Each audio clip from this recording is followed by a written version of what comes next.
Well, the excitement is mutual, Tania. Welcome to the Sexy Aging podcast. I'm so happy that you could join me today. How are we doing? Lockdown Doing great. life. Yes, I know. Crazy, crazy, Yeah. crazy. Hopefully, I don't Well, know. Hopefully by 2022, we'll be living relatively normally. yeah, I mean, that would be important for you and your goals because I'm just going to introduce you to the audience now. Um, Tania, you're a bit of a rock star. Lovely. And I'm a little bit in awe. I've been following you on your Instagram, but more recently reading your blog posts, which I've really felt a deep connection to the way you write and the things Thank that you you. say about life, living your best life in your 50s. Because you probably what you're most famous for is you decided to do an Ironman after the age of 50. And being a former triathlete, I never dipped my toes into that distance. And because for me, it was like, from my mind perspective, such a massive amount of work to Yeah. be done. So I'm just going, woo, woo, woo, Tania, you're amazing. You're also a healthy aging coach, personal trainer, and probably more recently, a post-menopause fitness and health authority or specialist. And I know that you're also going to be guest presenting in the Feisty Menopause Convention Yes. that's coming up in 2 weeks, right? Yeah. I know. I can't believe Yeah. that's terrifying, Yeah. but amazing. Yeah. Well, I mean, but that's the cool thing about this whole point or this part of life that we've entered into. There are moments where we could feel 100% terrified, but we're just freaking gonna do it anyway. Do you know what? I totally agree. Like, if you looked at me before menopause, there is no way I'd even be speaking to you. Like, I was terrified. And I think, and I don't know about other people, and I talk about this all the time, but I feel like once my kind of nurturing hormones, my reproductive hormones kind of flatlined, it's given me this like much more courage and yeah, I'm just able to do things that I never ever thought I'd be able to do before. And it's such a, I think for me, it's been a wonderful thing, a wonderful part of menopause is that kind of putting myself first and taking risks and, being more courageous. It's been really great. I love that. I mean, I actually just like 10 minutes before we caught up, I did a little Instagram post, and I don't often do them on the Sexy Aging where it's me talking, because a lot of the Sexy Aging Instagram is really about the guests who are talking on the podcast. But sometimes I might get on there and do a little message, and I felt like it was really from a place of joy, like find your joy and find your purpose. And I feel like for women, and particularly if we are still navigating the lockdown life, we can get a little bit all up in our heads around, what am I supposed to be doing? Is this what I'm supposed to be doing? And, knowing that I was going to come and talk to you, I just thought, well, I'll just do that little post because I just feel like I'm going to be so inspired by your message today. So let's dial back because I think I probably teased the guests enough and they're like, oh, freaking heck, get on with it, Tracy. So you're in Australia, you're in Melbourne. And how did you decide, or when was the point that you thought, oh, I think I might do an Ironman? Well, I was kind of like you. You probably maybe have done a lot more triathlons than me, but in my 20s, I did a few like sprint distance ones. You know, those ones that you kind of, if you've got a relative level of fitness, you don't really have to train for that much. And yeah, I kind of like them, but this, like an Ironman seemed like just not like beyond anything that I could ever imagine. But I'd always wanted, since I was 15, I'd always thought about running a marathon. I remember voicing my opinion about that when I was 15. And again, I just didn't think it was possible for someone. I'm not really a natural endurance athlete kind of person. And then also, like when I was 15 and I voiced that, actually, that was before I actually got my first period. So then puberty happened and I had a whole lot of body image issues, eating disorders. Then I became almost obese, actually. So I've had all these kind of issues throughout almost my whole reproductive life, actually. And then a whole lot of self-doubt. I was kind of a bit of a perfectionist and I thought, well, I can't do a marathon if I can't do it in, I don't know, some fantastic time. But I got to the age near where my dad died of a sudden heart attack when he was 47. And that was actually the reason why I became a fitness instructor in the first place. The year after he died, I trained as a fitness instructor, and that was kind of where my passion for healthy aging started. So when I was approaching 47, my dad's age, I thought, if I have a short life like my dad, it's nearly over, and I've got all these things that I've kind of thought about all over the years, but never thought were possible. And that was the instigator. So I ran a marathon when I was 47, and that was super hard. Like, if you'd see me training, you'd think that woman's never running a marathon. I was so slow, and I have an osteoarthritic toe joint as well, which kind of causes a lot of issues. And but I did it, and I came in an hour faster than what anyone was expecting. My family weren't even there when I arrived at the MCG in the stadium, and it was up there with childbirth for me. It was like one of the most emotional experiences of my life, and I'll just never forget it. It was just such an amazing thing, thinking it's taken me 32 years to do this thing that I thought I wasn't capable of. And here I am, 47, which I was probably perimenopausal then, doing this event. And then, so that was kind of the start. And then I did a couple of half Ironmans, and then decided, I thought, I'd really like to do one more Ironman and one more marathon. I thought maybe I'll just put a 3.8k swim and a 180k cycle in front of that. So then I started training. So I actually got my last period, which I obviously didn't realize was my last period, but and found a coach to train me for the Ironman right at the exact same time. And that was when everything went disastrously for me. Like, I was trying to train for the Ironman. I was like, I was feeling terrible. I was losing muscle mass. It felt like an alarming rate. Putting on weight, I felt like weekly. And it was just, it was a disaster. It was a disaster. And I ended up pulling out of 2 events throughout this journey because I just didn't feel ready. My body wasn't coping. So Tania, I've just got a question. So as you're training for the Ironman, and you said that you had a bit of a stop-start experience, and you were planning to do some, and then you didn't do it. Did you actually know that you were perimenopausal at the time? Yes, I knew I was perimenopausal. Okay. I mean, I had the severe night sweats and waking up changing 3 times a night and things like that. So I knew I was perimenopausal at that stage. My period had stopped for quite a while, so I didn't know that I was postmenopausal at the start, for example. So I knew I was perimenopausal. And the thing was, for me, and I know this is different for everyone because we're all unique, but I didn't really notice the physical changes when I was perimenopausal. So I actually looked better than I ever have before in my life. When I was training for that marathon, I had a fairly muscular build. So when I trained for the marathon, I kind of just stripped off body fat, and I had all these muscles, and I'm thinking, I'm like killing it. I'm not really getting menopause. I mean, I know I had the night sweats and some of the other symptoms, but I thought, what are they talking about belly fat and putting on weight? I remember this lady contacting me on Instagram, and she goes, I used to look like you. And she's this larger lady with quite a big stomach. I'm thinking, no, I'm not going to be that person. But yeah, that was kind of like the very naive of me, because once my period stopped and my hormones flatlined, it was like, hello, all of that starts starting to happen to you. And I know it's different for everyone, because I know some people in perimenopause have the belly fat and that loss of muscle mass and that kind of thing, and putting on weight. But for me, for some reason, it didn't. Maybe it was just because of the training I was doing. Yeah. So that's kind of interesting that everyone's different, and it just shows it, doesn't it? Yeah, no, absolutely. And I can relate to that too. I mean, I think I had a very similar experience where I knew I was perimenopausal, but I was training, and I just made a few tweaks to my diet because I felt like my body was quite inflamed. Yeah. And when I look back on it, and you'll understand this as well with high intensity training or long distance duration training, you're not really giving your body the time to rest and recover properly. Yeah. And so it's always in a state of inflammation. So I just thought, the inflammation is due to my diet. So I tweaked a few things in my diet. Next minute, I've got a freaking 6-pack and I've got friends going, oh my gosh, is this what 50 looks like? And I'm like, I don't know.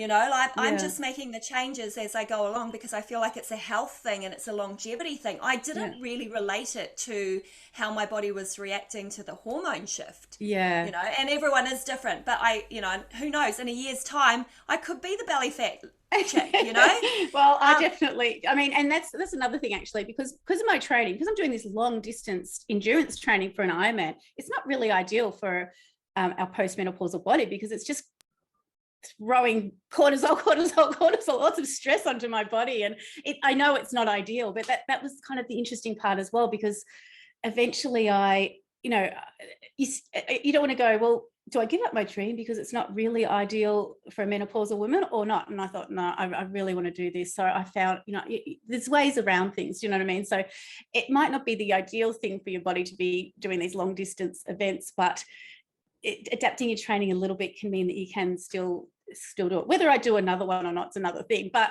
I've done this one and I'm so happy that I stuck with it, even though I had a lot of issues throughout the 2 years of training. Yeah. Well, I mean, it's really inspirational, and I think what it does do is it highlights that we hit a certain point in our life that we do reflect on, hey, I've got maybe another 40 years ahead of me. Yes.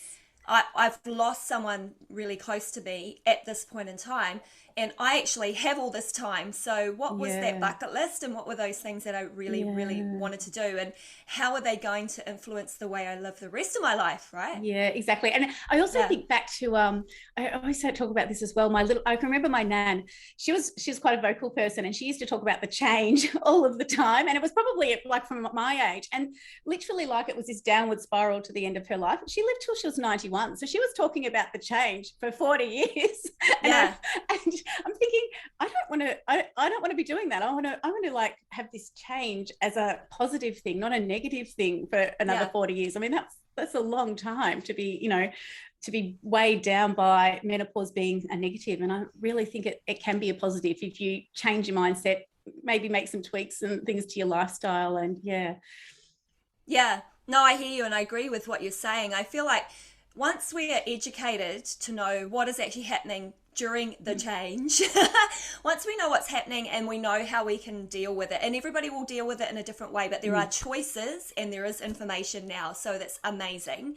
You know what? I totally agree about that. Like, I think part of the problem in the past is there was no one talked about menopause. This is like it's a new kind of thing. So it's so good that we're in this space and it's happening to us and people are starting to talk about it, but no one talked about it, and people didn't want to accept, and I looking back, probably myself as well, that they were going through menopause, because it kind of means you're getting old. Whereas if we can reframe that and go, menopause is just another part of our reproductive life, and turn it into a positive, it just changes everything, and it makes people talk about it, and we all become more aware, and we go, okay, well, that's why that's happening. What can I do about it? And things like that. So yes, 100%. That's why it's called sexy aging.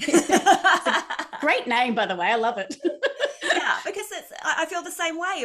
We're not dead yet, and there's so much ahead to do, and the experiences and the life things that we've had to live up to, that the things that we've gone through make us these incredible humans at this stage in life. Like the ability to make very fast decisions and know it's the right thing for us or our family or our loved ones. The ability to go, I don't need to deal with that in my life anymore, because this is what good looks like. I've had good multiple times. Therefore, every day I want it to be good. And therefore, I'm going to package up all that bad stuff and off you go.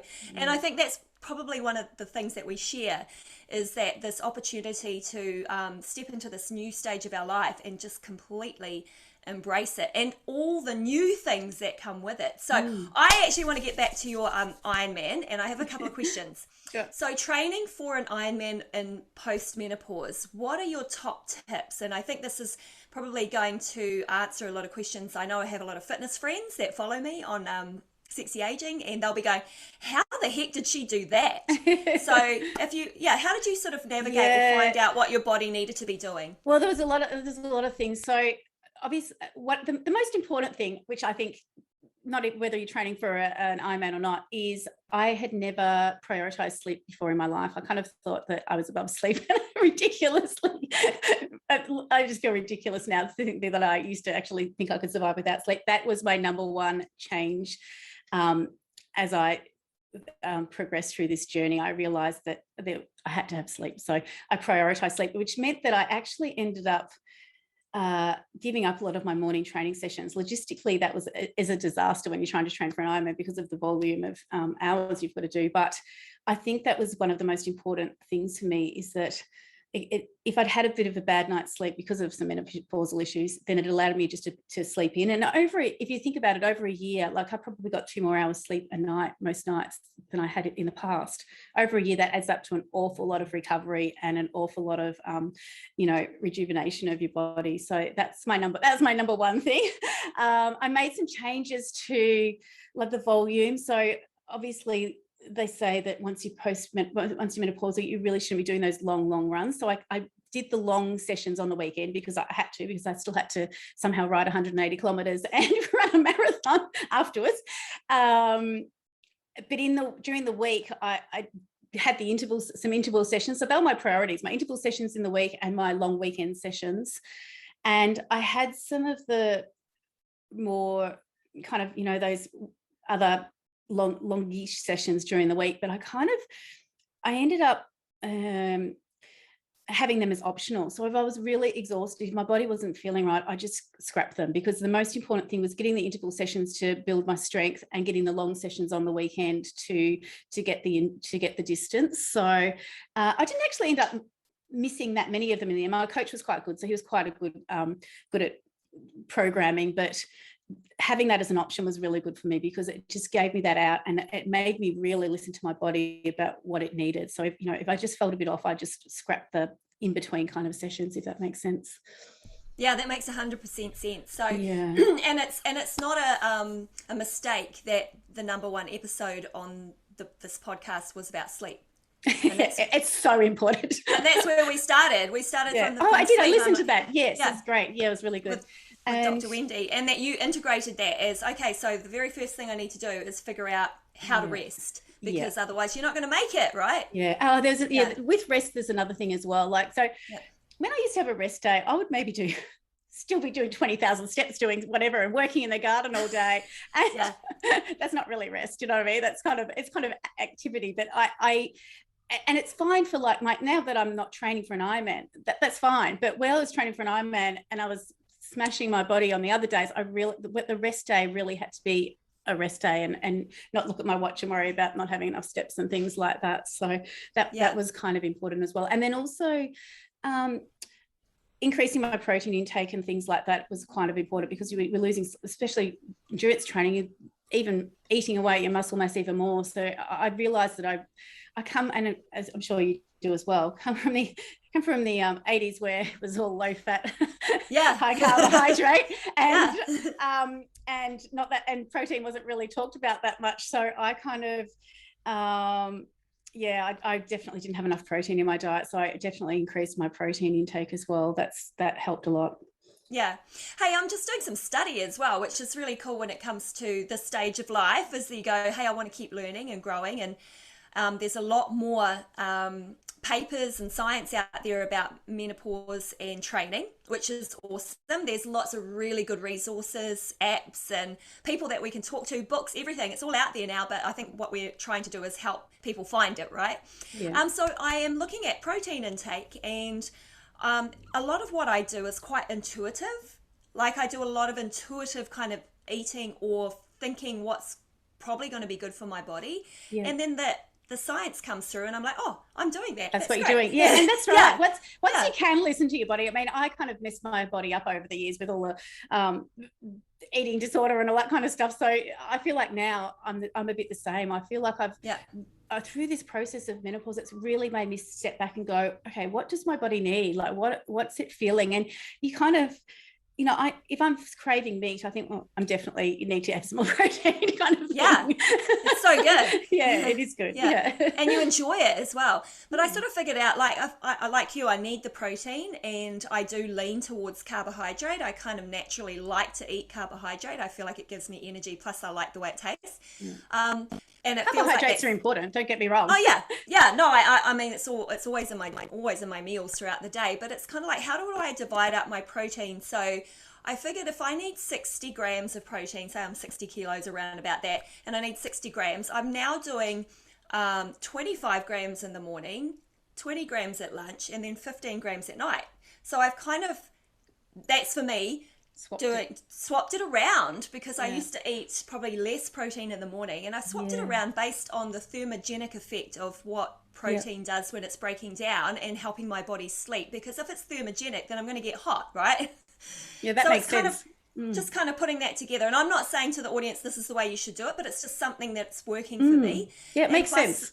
and then not eating after 7 and then eating breakfast at 9. I've been doing that for like 10 years, and then people are going, oh, that's intermittent fasting. I'm like, no, that's the way I eat. Yeah. So it is really interesting to sort of see that a lot of these intuitive practices are also kind of recommendations. So yeah, that's fun. I'm learning lots of things. I want to ask you now, get back to your Ironman one more time. Yeah. Crossing the line. Can you share with us, how did it feel for you to go through the race and finish? Like, how did it feel?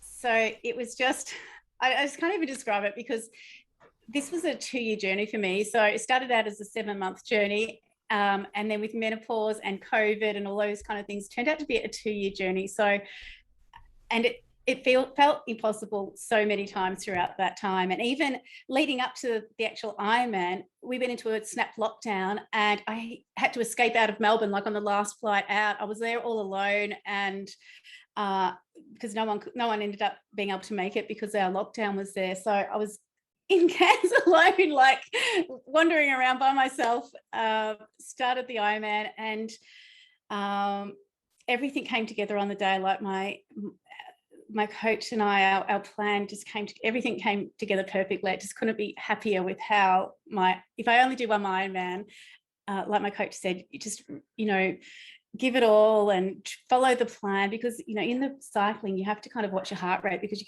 can't go too hard in the cycling, or there's like people lying on the road when they actually get to the run. So everything came together, and in the run, it was just amazing. Like the last 2K, I was sprinting. I mean, I probably wasn't sprinting. I was probably shuffling, but it felt like I was sprinting. Everything had come together, and I'm sprinting down that red carpet thing, and it was just the best feeling in my whole life. I can't believe that a 52-year-old menopausal woman with not really that much endurance, athletic ability could do this. And across the line, and then I just started sobbing hysterically. Like I had no one there to watch me. I'm just there by myself sobbing hysterically. But it was just one of the happiest days in my life. Again, with like the marathon, just kind of up there with childbirth. That's kind of like the way I like to explain it for people who've had children. It's just this euphoria and emotion, and just incredible. Well, watching you share that story, I can just see you taking yourself back. So if anyone listens to the podcast, I recommend maybe going to the YouTube to check out the story, because I think it's just so inspirational. And I think probably for us women in our 50s, once again, it's like you can do these things. You can do whatever you put your mind to, And I totally agree. Do you know what? We're just so much more capable of so much more than what we can ever imagine. And it's really our mind stopping us. Not, we can do it. You just got to change your mindset a little bit. Yeah, and you're so humble, Tania. And so I can read it when I'm reading your blogs, your posts and stuff. They've obviously come after the Ironman, and you're reintroducing yourself to the world. And you're such a humble person. I can only imagine that there would have been maybe some hesitation around writing what you wrote, but it's very authentic, it's very vulnerable, and you're going to really inspire so many women. Thank you. So, thank you so much for joining me at Sexy Aging Podcast. It's an honor to have you here. And what's actually, before we move off, one last question, because I can ask one last question. What's coming up for you now? I don't know. I've had given my body 3 months off just to recuperate and really recover. And do you know what? I've never done an Olympic distance triathlon, so I might do one of those. But do you know what I really want to do? Because one of the things I love doing is hiking, and I've been to New Zealand a couple of times actually. I've done the Milford track and the Milford track, and awesome. dragged my kids there a few years ago, and so I just want to do some more hiking, and that's kind of what I that's what I'm kind of all about. I just want to be doing those kind of things for the rest of my life. I'm hoping to be still doing stuff like that when I'm 80 and maybe even older. So yeah, I want to get back into that kind of thing. Yeah. I'll join you. I'll join you because it's literally like I was telling my husband when we moved back to New Zealand that one of the things I'm most looking forward to is cycling and hiking all the tracks of New Zealand from the top to the bottom. You've got the best facilities over there. Like it's just yeah, amazing. I want to do some cycling over there as well. Some of the trails. It's just amazing. You're so lucky to live in such a beautiful place. But that's also like my bucket list post 50. It's like, okay, so now I get to do these things, you know? It's not like, you know, I'm too old or whatever. I'm like, no, this is it. This is how it's going to roll out. I'm going to do that for the next 10 and then I'll find something else. I'll get into sailing or and you've got a fairly young child as well, haven't you? So so we have to keep doing these things because because we're like I've got teenagers, so I'm still in all of that. So I've got, because then they'll be, you know, kind of have their own life and I'll be able to actually do some more of my own things then. So we have to stay fit and healthy because we're kind of older parents and you know, they're not going to be gone out of our lives for quite a while before we can actually do some of the things that we want to do by ourselves. So yeah, that's so true. Yeah, we got to stick around for a bit longer. Hey, thank you so much, Tania. Thank you.